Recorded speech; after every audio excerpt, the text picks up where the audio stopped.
Vous avez dit juridiction financière? On connaît généralement la Cour des comptes pour ses rapports. Les constats et les recommandations qui y sont publiés sont souvent repris par la presse. Ils sont issus d'enquêtes, d'audits réalisés là où de l'argent public est dépensé pour identifier des améliorations dans la gestion publique. Mais il existe une activité de la Cour qui est peut-être moins connue du grand public. La Cour et les chambres régionales et territoriales des comptes sont des juridictions.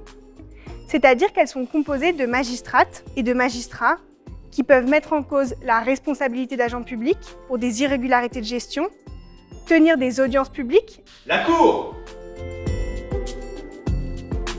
et prononcer des jugements sur la base d'un code spécifique, le Code des juridictions financières.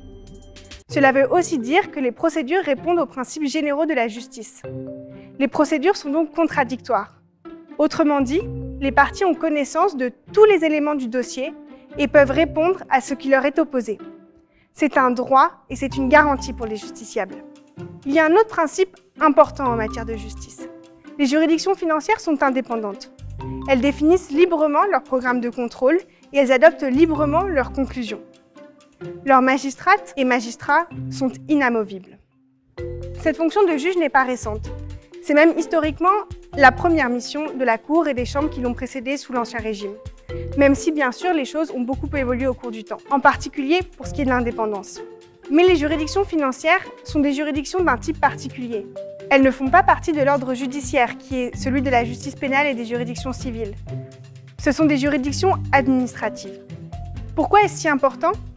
Une quarantaine de pays dans le monde sont organisés comme la France, avec une institution supérieure de contrôle disposant d'un pouvoir juridictionnel. Cette organisation offre de garanties d'indépendance vis-à-vis des pouvoirs exécutifs et législatifs. En tant que Premier président, j'ai toujours défendu ce caractère de juridiction qui donne un socle stable à notre institution, qui fait d'elle une masse de granit, pour reprendre l'expression de Napoléon, pour désigner les institutions publiques.